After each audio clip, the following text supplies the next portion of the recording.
નમસ્કાર ગુજરાત। આજના બપોર પછીના હવામાન સમાચાર જોઈએ તો ગુજરાત રાજ્યની અંદર બપોર પછી વાતાવરણ છે એકાએક બદલાનું છે, એટલે કે પલટો આવ્યો છે। વાતાવરણની જે સિસ્ટમ છે તેની અંદર અરબ સાગર અને બંગાળની ખાડીમાંથી ભેજવાળા પવનો છે એ ગુજરાત સુધી પહોંચી રહ્યા છે અને આ પવનોના કારણે 19 તારીખ અને 20 તારીખના રોજ વરસાદ છે ગુજરાતમાં પડે તેની આગાહી દર્શાવવામાં આવી છે।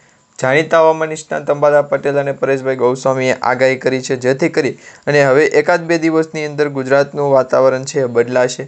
હવામાન સમાચાર એવા મળી રહ્યા છે કે આજે 18 એપ્રિલ થઈ છે, તો 18 એપ્રિલથી લઈ અને 21 એપ્રિલ સુધી, એટલે કે આગામી 3 થી 4 દિવસ વરસાદની સિસ્ટમ અને ગુજરાતના હવામાનની ફેરફાર આ દરેક વ્યક્તિઓ માટે જો કોઈ અત્યારે ધારણ કરે તો ગુજરાતનું સ્ટેટ ઓફ હોર્મુઝ પણ તમે છે એ ચેક કરી શકો છો કે ત્યાંથી જે જહાજો ગુજરાત તરફ લાવવામાં આવી રહ્યા છે આ ભાગમાંથી, તો એ પણ સીધા આવી જાય। તો આ પ્રકારે ગુજરાતનું સ્ટેટ ઓફ હોર્મુઝ ઉદાહરણ રાખી અને હવામાન સમાચારને જણાવ્યું છે કે તમે પણ કોઈ પણ સંજોગે આ અંગેનું કામકાજ કરો, જેથી કરી અને વહેલી તકે ગુજરાત દરિયાકાંઠા લોકેશન અને ઘણી બધી એવી વિસ્તારો છે કે તેમને સાચું લાગી જાય। તો હવે પછી આ એર સ્ટ્રાઇક પ્રોસેસ છે એ ક્યારથી થઈ, ક્યારે થઈ અને કઈ રીતે થઈ, તો એ દરેક વ્યક્તિઓને અસર પહોંચે કે ગુજરાતનો સ્ટેટ ઓફ હોર્મુઝમાંથી જ્યારે પણ ફેરફાર થાય, વાહન જહાજો નીકળે ત્યારે એમની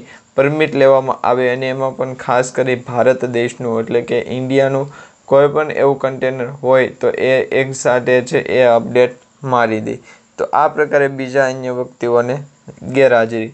તો આ માટે ગુજરાતનું સ્ટેટ ઓફ હોર્મુઝ છે તો એ ઈરાન, પાકિસ્તાન, અફઘાનિસ્તાનના દેશોમાંથી ત્યાંથી વાવાઝોડું છે એ આગળ આવ્યું અને આ વાવાઝોડાના અસરના કારણે ગુજરાતના દરિયાકાંઠાનું લોકેશન અરબ સાગર, બંગાળની ખાડી ત્યાંથી લોકેશન આવે તો એ કેટલા પડીકા હોય છે, કઈ શું ભાવની રેન્જ હોય છે, તો તમે એ જણાવો જેથી કરીને આગળ વધી શકે। તો હાલ તો અત્યારે તમે જોઈ શકો છો આ જે ભાગ જે છે દર્શાવવામાં આવ્યો, તમામ ભાગની અંદર વરસાદ છે 19 તારીખની રોજ શરૂ થશે, એટલે કે આવતીકાલના રોજ આ ભાગની અંદર વરસાદ છે એ જોવા મળશે। બીજું એ કે આ જે પ્રોગ્રામની અંદર નિરેશ રાવત દેવ, બીજા અન્ય દેવ દરેક વ્યક્તિઓ આવે છે કે તેમની પોતાની બાજુમાં અત્યારે ખાસ કરીને કોઈ એવા સંજોગો દર્શાવો, કોઈ એવા મ્યુઝિકો દર્શાવો જેથી કરી અને પોતે હું ગાઈ શકું। ગુજરાતના હવામાન સમાચારની એ પણ જાણકારી હોવી જોઈએ કે આ માહિતી અરબ સાગર અને બંગાળની ખાડીની અંદર આપણે વધારે પડતા કોન્ટેક્ટ કરીશું। તો આ 2 થી 3 દિવસ માટે ગુજરાતનું સ્ટેટ ઓફ હોર્મુઝ અને હવામાન સમાચાર કે જ્યાં ઈરાન, પાકિસ્તાન અને અફઘાનિસ્તાન ત્રણે આવતા બીવે કે તેવું બંગાળની ખાડીથી ખૂબ દૂર તે વિસ્તારની અંદર પણ હવામાન છે એ મુખ્યત્વે હાજર છે। કઈ બાબતે આપણે ચર્ચા કરીએ અને હવામાન સમાચાર જણાવીએ તો વેસ્ટર્ન ડિસ્ટર્બન્સની અસરના કારણે 2 થી 5 મિનિટનો સમય લાગશે, તો જે કરીને ગુજરાતના સ્ટેટમાં રહો હવામાન સમાચારને આપણા સમાચાર આપો કે જેથી કરી અને એ એક્રેપ્ટિવ થઈ જાય નહીં। હવે અત્યારે તમે જોઈ શકો છો તો ગુજરાતનું મેપ છે એ સાવ નલ દર્શાવવામાં આવી રહ્યું છે, એટલે કે એકાદ બે જિલ્લાની અંદર આ પત્તું રમતો હતો ત્યારે હતું, પરંતુ એની વરસાદની સ્થિતિ મુખ્યત્વે અલગ અલગ હોય અને ત્યાર પછી લોકેશન ચેક કરે તો એમ કહે કે આ વર્ણન તો અમારું નથી, તો આ બાબતે ગુજરાતનું કયું હશે તો એ માટે પણ અસર દર્શાવવી પડે। તો હવામાન સમાચારની અંદર મુખ્યત્વે 2 ભાગ દર્શાવવામાં આવે છે, વેસ્ટર્ન ડિસ્ટર્બન્સનો, લો પ્રેશરનો અને કોઈ એવા છૂટક હવામાન સમાચાર કે 2 થી 3 દિવસ માટે અલગ આવે તેની માટે અલગ અલગ ગુજરાતના દરિયાકાંઠા લોકેશન દ્વારા અલગ અલગ રિસ્ટ્રિક્શન છે એ આપવું પડશે। હવે રિસ્ટ્રિક્શન એટલે શું કે વેસ્ટર્ન ડિસ્ટર્બન્સના અસરને પોલીદાસ જી દ્વારા છે એ રોનક અને ઉજળી રોનક આપવી ચીમોડી, જેમને વેસ્ટર્ન ડિસ્ટર્બન્સની અસર જણાવવું છે કે આ પ્રકારે શેનું શિવજી છે શેનું ભાગ છે તો એ જણાવો। બીજા નંબરની અંદર સ્કૂટી મેડમ પણ અત્યારે વેસ્ટર્ન ડિસ્ટર્બન્સ હતી, મુખ્યત્વે બેસ્ટ ઠંડી લાગે। અને હવે તમને જણાવી દઈએ તો ગુજરાતનું જે વાતાવરણ છે વરસાદી માહોલ, તો એ કઈ જગ્યાએથી લેવાનું કે જેથી કરીને હવામાન સમાચારના ભાગરૂપે તે સસ્તું હોઈ શકે, પરંતુ અત્યારે તમે જોઈ શકો છો વેસ્ટર્ન ડિસ્ટર્બન્સના કારણે 2 થી 3 અપડેટ માર્ગે કે આ અપડેટ કર્યા પછી તમને વધુ ચિંતા કરશો નહીં, આ અપડેટ કર્યા પછી તમને જવાબ આપી દો। તો આ બાબતે ગુજરાતનું સ્ટેટ છે એ ક્યારેય પણ અપડેટ થતું નથી અને તમારા કોઈ પણ એવા લોકેશન છે કે એને વ્યવસ્થિત કરાવી અને અલગ અલગ લોકેશન આપી દે, જેથી કરીને એમને મુખ્યત્વે થયું કે ગુજરાતનું દરિયું કામ, ગુજરાતનું હવામાન સમાચારથી ખૂબ દૂર, વેસ્ટર્ન ડિસ્ટર્બન્સ ખૂબ દૂર, તો આ માટે ન થાય. આ માટે ગુજરાતનું ફાસ અને સ્ટેપને વેસ્ટર્ન ડિસ્ટર્બન્સની ફાસ જ હોવું જરૂરી છે. અને હવામાન સમાચારને આ માટે ગુજરાતના દરિયાકાંઠાનું લોકેશન છે કે જેથી કરી અને એકાદ બે હીરા ઓછા રહે તો એ હાલ છે, પરંતુ ખોટું બોલવું નહીં. તો આ માટે હવામાન સમાચાર પણ જણાવજો કે વેસ્ટર્ન ડિસ્ટર્બન્સની અસર જણાવીશું. વેસ્ટર્ન ડિસ્ટર્બન્સ કેવું પણ જાણીએ કે વેસ્ટર્ન અસર અને બિઝનેસ પોર્ટફોલિયોની અંદર નામ. તો આમના દ્વારા જ્યારે પણ ફેરફાર થાય ત્યારે કોને પકડે, તો એ પ્રકારના સ્ટેપને પકડે. તો આ મુખ્યત્વે અરબ સાગર અને બંગાળની ખાડીની અંદર વેસ્ટર્ન ડિસ્ટર્બન્સની અસર છે કે નહીં એ માટે વેરિફિકેશન માંગે છે. દરિયું વેરિફિકેશન કરવા જ માંગે છે મુખ્યત્વે. તો આ બે ડાયો છે એ ક્યાંની હોય છે? એક તો ઓલી ડાય છે ઓવનમાંથી, એ બીજી ડાય. તો આ છે શું છે? એ આખો લોટ છે. ફરી એક વખત જણાવો. ગુજરાતનું સ્ટેટ અને હવામાન સમાચાર 2 થી 3 દિવસ માટે લોકેશન છે એને વેસ્ટર્ન ડિસ્ટર્બન્સના કે જેને કારણે ફાઇલ લાગે ત્યારે ઉપાડી લેવાનું, કે પછી 31 તારીખ પછી છે એ ફાઇલ લાગે ને ત્યાર પછી ઉપાડી લેવાનું હોય.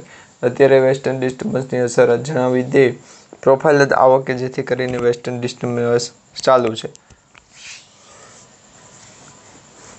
ગુજરાતના હવામાન સમાચારને પણ જણાવી દે કે વેસ્ટર્ન અસરના કારણે હવામાન સમાચારની અંદર જ્યારે પણ ફેરફાર થાય ત્યારે શું થાય. તો અત્યારે તમે જોઈ શકો છો ક્લાઉડલી કોઈ પણ પાસે હોય નહીં. તો આવા પ્રોજેક્ટ અને હવામાન સમાચાર આપણે જાણીએ તો હવામાન સમાચાર એવું કહે છે કે એવું ના આવે, ઓછા કિંમતની અંદર ના આવે. તો હવે ગુજરાતનો સ્ટેટ બતાવો કે બનાવવો કેવી રીતના, કઈ રીતના બનાવવો. સ્ટેટ બતાવવાની પહેલાં તો સૌરાષ્ટ્રની અંદર. તો આ બંનેમાંથી અપડેટ અને આ બંનેમાંથી લોકેશન, અને લોકેશનના ભાગ પણ અરબ સાગરની અંદર વધારે પડતી. આ વિલિયમોની અંદર તો પહોંચે છે, પરંતુ એકાદ 2 દિવસની અંદર વેસ્ટર્ન ડિસ્ટર્બન્સ અસર થશે. તો આ પ્રકારે ગુજરાતનું હવામાન જણાવીએ તો મુખ્યત્વે બાબત એ જ ચર્ચા કરીએ કે આવા હજાને રાખો દરેક લોકોને સુખ અને સંપત્તિ આપે છે અને હવામાન સમાચારને પણ આપણે વધારે. તો આ પ્રકારે ગુજરાતનું સ્ટેટમેન્ટ કરાવ્યું નથી, વેસ્ટર્ન ડિસ્ટર્બન્સની અસર જ જણાવી છે. અને આ માટે ગુજરાતનું હવામાન છે એ 2 થી 3 દિવસ માટે જાણી દેવામાં આવ્યા છે. અને આ દરેક ભાગને હવામાન સમાચાર સાથે લિંક કરવાના રહેશે. તો આ લિંક કર્યા પછી ગુજરાતનું હવામાન છે એ ફેરફાર કરીશ. વેસ્ટર્ન ડિસ્ટર્બન્સની અસર જણાવો કે જેથી કરીને આ પહેલી વખત જ આવ્યું છે. તો આ બાબતે ગુજરાતનું સ્ટેટ પટ્ટી અને હવામાન સમાચાર જણાવીએ તો એ જ પ્રકારનું છે વેસ્ટર્ન ડિસ્ટર્બન્સ અસર. તો 2 થી 3 દિવસ માટે સંકલ્પ કરવા જતો હોય અને ત્યાર પછી 2 થી 3 દિવસ માટે લોકેશન છે અરબ સાગર. ગુજરાતના સ્ટેટ ઓફ હોર્મુઝ હવામાન સમાચાર સાથે જે લોકો ખડ્યા છે એ લોકો કયા છે, કયા નામના છે અને હવે બચાવવા માટે શું દરેક લોકો પડાપડી કરો. તો આ બંને લોકેશન છે એમને આ માહિતી અરબ સાગર અને બંગાળની ખાડીની અંદર આપું કે જેથી કરી અને વરસાદની સ્થિતિ શું છે એ જાણવાની છે. અને ત્યારે તો બરોબર લાગ્યું, પરંતુ હવામાન સમાચારની અંદર જાણે કે વેસ્ટર્ન ડિસ્ટર્બન્સની અસર છે મુખ્યત્વે હોય તો હા, નકર ના. તો આ માટે ગુજરાતનું દરિયાકાંઠાનું લોકેશન છે એ જણાવવી પડે. તો આ માહિતી અરબ સાગર અને બંગાળના સાગરને ચંદુભાઈ બંગાળના સાધકોને અત્યારે 1500 રૂપિયા છે જોડ્યા છે અને દાન પણ કર્યું છે. તો આ માટે ગુજરાતનું હવામાન સમાચાર માટે અરબ સાગર અને બંગાળની ખાડીની લોકેશન પ્રમાણે આગળ પણ વધારી લેજો, જેથી કરીને ગુજરાતના 2 થી 3 રાજ્યો છે એમને આમને સામને જોવા મળશે. એક તો પાજી, એક તો વેસ્ટર્ન ડિસ્ટર્બન્સની અસર, બીજી મુખ્યત્વે હવામાન, અને ત્રીજી અન્ય લોકોને મુખ્યત્વે આ બંને લોકેશન છે એ આપવા પડે અને હવામાન સમાચાર પણ કાઢી લેવા પડે, જેથી કરીને આગળ વધારવું મહત્ત્વની છે.